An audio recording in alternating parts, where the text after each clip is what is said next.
Hello दोस्तों, आज की इस कहानी में आप सभी लोगों का स्वागत है। मेरा मकान मालिक लगभग 20 दिन से मुझ पर अपनी नज़र बनाए है। मैं इस बात को इग्नोर कर देती हूँ क्योंकि मैं यहाँ पर पढ़ाई करने आई हूँ।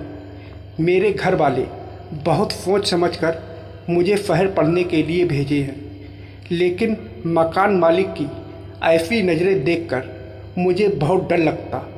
मुझे ऐसा लग रहा है कि किसी दिन वह मुझे अपने कमरे में ना बुला ले, क्योंकि जब भी मैं कॉलेज से पढ़कर कमरे में आती हूँ तो वह मेरे ही इंतज़ार में बैठा रहता है और तुरंत ही अपने कमरे में बुला लेता है।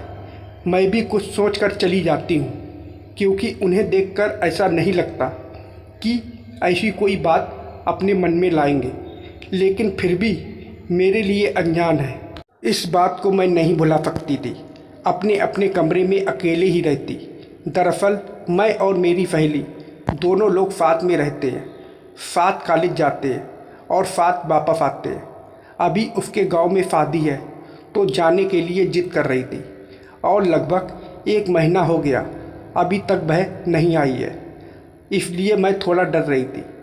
एक दिन मैं कॉलेज से आई और हाथ पैर धुलकर खाना खाने जा रही थी, तभी मकान मालिक आ गया और बोला, बिटिया तुम्हारा 1 महीना तो पूरा हो गया है। मैंने कहा, हाँ अंकल, आप परेशान मत हो, मैं 1 से 2 दिन में कमरे का किराया दे दूँगी। वो मुझे घूर रहे थे और काफ़ी देर तक बैठे रहे। मैं उनसे यह भी नहीं कह सकी कि अंकल आप अपने कमरे में चले जाओ। फिर मैं खाना खाने लगी, वो मुझसे बात करने लगे। उन्होंने मेरी तरफ देखते हुए कहा, अच्छा तुम्हारी उम्र क्या है? मैंने कहा, क्यों अंकल, मेरी उम्र से आपको क्या लेना देना? उन्होंने मुस्कुराते हुए कहा, नहीं बस ऐसे ही पूछ लिया। मैं सोच में पड़ गई कि आखिर अंकल ने मेरी उम्र क्यों पूछी। फिर भी मैं खाना खाते समय यह सब भूल गई। उनके कमरे से बाहर जाने के बाद मैंने अपने फ्रेंड को कॉल किया और कहा, नहीं आना है क्या? कितने दिन हो गए हैं, अभी तक वहीं बनी है। उसने कहा, अभी 4 दिन और रुक जा, उसके बाद मैं आ जाऊंगी। अंकल का मेरे प्रति व्यवहार थोड़ा बदल गया है। यह बात मैं अपने फ्रेंड को नहीं बताना चाहती हूँ, नहीं तो वह बेवजह परेशान होगी। मैंने कहा, अच्छा जल्दी आना है, एक बहुत ज़रूरी बात बताना है। उसने कहा, तुम चिंता मत करो, मैं बस 4 दिन में आ जाऊंगी। मैं अब उसका ही इंतज़ार कर रही थी, क्योंकि मुझे मकान मालिक का कोई भरोसा नहीं था। उसकी उम्र 42 साल है, लेकिन फिर भी मैं डर रही थी। अगली सुबह मैं खाना बना रही थी तो फिर से वह मेरे पास आकर बैठ गए और मुझे घूरने लगे। मैं थोड़ा शर्मीली होने के कारण कुछ नहीं बोल पाती थी और वह मुझसे बड़े हैं, यह सोचकर मैं और भी शांत हो जाती। मैं मन में सोच रही थी कि बस मेरी फ्रेंड कितनी जल्दी मेरे पास आ जाए। वह मुझे देखते रहे और मैं जल्दी जल्दी खाना बना रही थी, क्योंकि मुझे कॉलेज जाने के लिए देर हो रही थी। जैसे ही मेरा खाना बना, वैसे ही मैं हाथ धुलकर सीधा खाना खाने लगी। मैंने अंकल से खाने के लिए पूछा, लेकिन उन्होंने मना कर दिया और मेरे बगल में आकर बैठ गए। अब मैंने डर की वजह से जल्दी से खाना खाया और फिर से कॉलेज के लिए निकल पड़ी। मुझे ऐसा लग रहा था कि अब मुझे अपनी सहेली को इस सब के बारे में बता देना चाहिए, कहीं ऐसा ना हो कि कहीं ज़्यादा देर ना हो जाए। फिर मैं कॉलेज में इन सब के बारे में सोचती रही कि आखिर मकान मालिक मुझसे क्या चाहता है। फिर भी मुझे लगा कि शायद वह अकेले हैं, इसलिए मेरे कमरे में आकर मुझसे बात करने लगते हों, इसलिए मैं यह भूलने लगी। लेकिन धीरे धीरे वह मेरे और पास आने लगे। अब मेरे कॉलेज से कमरे पहुंचते ही वह मेरे कमरे में आ जाते और इधर उधर की बातें करने लगते। एक दिन मैं जब कॉलेज जा रही थी तो उन्होंने मुझे पकड़ लिया और कहा, बेटी आराम से जाना। मैंने कहा, ठीक है अंकल, आपको कुछ कहने की कोई ज़रूरत नहीं है, मैं आराम से चली जाऊंगी। फिर मैं कॉलेज जा रही थी कि अचानक मेरे पैर में मोच आ गई और मैं वहीं पर गिर गई। मैं सही से चल नहीं पा रही थी क्योंकि मेरे पैर में बहुत दर्द हो रहा था। फिर मैं कॉलेज नहीं गई और धीरे धीरे रुक रुक कर मैं अपने कमरे तक आ गई। अंकल उदास मन से चुपचाप बैठे हुए थे। वह मुझे देखकर एकदम हैरानी से पूछा, बेटी क्या हुआ और इतना धीरे धीरे क्यों चल रही हो? मैं पहले उन्हें कुछ नहीं बताना चाहती थी, लेकिन मैंने उन्हें सब कुछ बता दिया कि मेरे पैर में मोच कैसे आई। वह जल्दी से मार्केट गए और मेरे लिए कुछ दवाइयाँ लेकर आए। मैं डर रही थी, पता नहीं कौन सी दवा लेकर आए थे। उन्होंने मुझे दवा खाने को कहा। मैं बिना कुछ बोले दवा खाई, लेकिन मुझे ज़रा भी आराम नहीं मिला।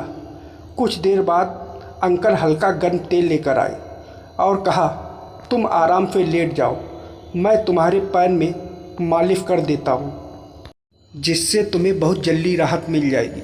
उन्होंने मेरे पैर की मालिश करना शुरू कर दी। जिस जगह में मोच आई थी उस जगह जैसे ही वह गर्म तेल लगाते वैसे ही मुझे बहुत अच्छा लगता। अब धीरे धीरे उनकी मालिश और भी अच्छी लगने लगी। मुझे उनसे कोई दिक्कत नहीं है। मैं यह सब भूलने लगी और पता नहीं ना जाने क्या क्या सोचने लगी। अंकल काफ़ी देर तक मेरे पैर की मालिश करते रहे। मुझे नींद आने लगी, लेकिन अंकल धीरे धीरे बढ़ते ही जा रहे थे। लेकिन उनके हाथ की मालिश से मुझे नींद आने लगी थी। मैं सोने ही वाली थी कि अचानक मेरी फ्रेंड आ गई और मुझे जगा दिया। मैं उसे देखकर बहुत खुश हुई और उसे कहा, तुम तो कह रही थी कि कुछ दिन बाद आऊँगी। उसने कहा, तुम अकेली थी इसलिए मैंने सोचा तुम्हारे पास जाना ही ठीक होगा। अब मैं बहुत खुश थी। फिर भाई मेरे पैर में मोच के बारे में पूछने लगी। मैंने उन्हें सारी बात बताई। उसके बाद अंकल वहाँ से चले गए। उनके जाते ही मेरी फ्रेंड ने कहा, अच्छा सुन, मकान मालिक की नज़र मुझे तो सही नहीं लगती है। मैंने उसे समझाते हुए कहा, नहीं ऐसा नहीं है, उनका व्यवहार तो बहुत ही अच्छा है। वो मुझे बेटी कहकर बुलाते हैं क्योंकि वह मेरा इतना ख्याल रख रहे थे, इसलिए मुझे उन पर भरोसा हो गया था। लेकिन अगली सुबह मेरे साथ कुछ ऐसा हुआ जिसके बारे में मैं कभी नहीं सोच सकती थी। जब मैं उठकर बाथरूम में नहाने गई तभी अंकल दरवाजे के बाहर बैठ गए। मुझे नहीं पता था कि अंकल बाहर बैठे हैं। मैं जैसे ही नहाकर बाहर निकली तो उन्होंने मुझे पकड़ लिया और मुझसे क्रिकेट मैच खेलने के लिए कहने लगे। मुझे बहुत अजीब लगा क्योंकि उनकी उम्र और मेरी उम्र में ज़मीन आसमान का फ़र्क था। उन्होंने कहा, चलो हम लोग क्रिकेट मैच खेल लेते हैं और तुम मुझे कमरे का किराया मत देना। यह सौदा मुझे ठीक लगा, लेकिन मेरे मन में बार बार यही सवाल उठ रहा था कि मैं अभी छोटी हूँ, मुझसे सही से खेलते नहीं बनेगा। लेकिन मैं अब क्या करती? मेरे घर से भी पैसे नहीं आए थे जिससे मैं किराया दे देती। मैंने कहा, ठीक है अंकल। उसके बाद अंकल मुझे अपने कमरे में ले गए और मस्त वाला क्रिकेट मैच खेलने लगे। मैं इस समय सब कुछ भूल चुकी थी कि मैं यह क्या कर रही हूँ। मैं भी क्रिकेट मैच खेल का आनंद लेने लगी। अंकल ने ऐसे चौके लगा रहे थे कि मैं बहुत हैरान हो रही थी, लेकिन किसी तरह मैं उनका साथ देती रही। मैंने अंकल से कहा, अंकल थोड़ा जल्दी से क्रिकेट मैच खेलो, अगर मेरी फ्रेंड आ गई तो बहुत दिक्कत हो जाएगी। लेकिन अंकल तो मैच ख़त्म करने का नाम ही नहीं ले रहे थे। मैं करती भी क्या, वह बस यही बात कह रहे थे कि और 2 मिनट, बस और 2 मिनट, 2 मिनट में मैच ख़त्म हो जाएगा। इसी तरह उनको काफ़ी देर हो गई। मुझे बहुत डर लग रहा था, लेकिन जिसका डर था वही हुआ। मेरी फ्रेंड आ गई और वह मुझे कमरे में ना पाकर ढूंढने लगी। फिर वह अंकल के कमरे की तरफ आवाज़ लगाते हुए आई और वहीं पर बैठ गई। मैंने अंकल से कहा, अंकल मुझे जाना है क्योंकि कॉलेज के लिए भी देर हो रही है। फिर मैं कमरे के बाहर आई तो मेरी फ्रेंड बैठी हुई थी।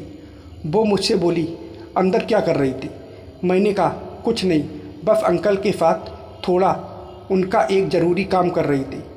वह बोली, मैं जानती हूँ क्या काम होगा और मेरे बार बार मना करने पर वह नहीं मान रही थी और मुझे तरह तरह की बात सुनाने लगी और बोली, अभी तुम्हें यह खेल खेलना ज़रूरी था क्या? कुछ तो शर्म करो। मैं अब खुद को बहुत शर्मिंदगी महसूस कर रही थी, लेकिन मैं करती भी क्या।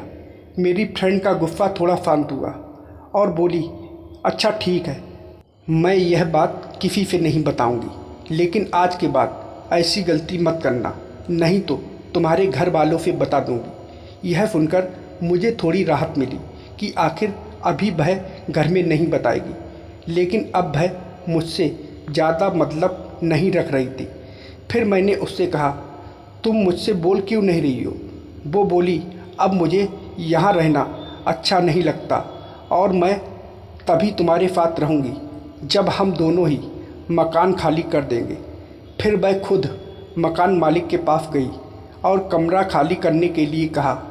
फिर हम लोगों ने वो कमरा खाली कर दिया और कहीं दूसरी जगह रहने लगे। अब मेरी फ्रेंड मुझसे अच्छे से बोल रही थी और मेरा साथ भी दे रही थी। हम लोगों ने यह बात घर में भी बता दिया था कि हमने मकान खाली कर दिया है। घर वालों ने पूछा वहाँ क्या दिक्कत थी, लेकिन आगे हम लोगों ने कुछ नहीं कहा और दूसरी बात करने लगे। फिर मैंने कॉल कट कर दिया। अब हमारी पढ़ाई को केवल 2 महीने बचे थे। हम किसी तरह वह भी गुजारे और फिर आकर घर में रहने लगे।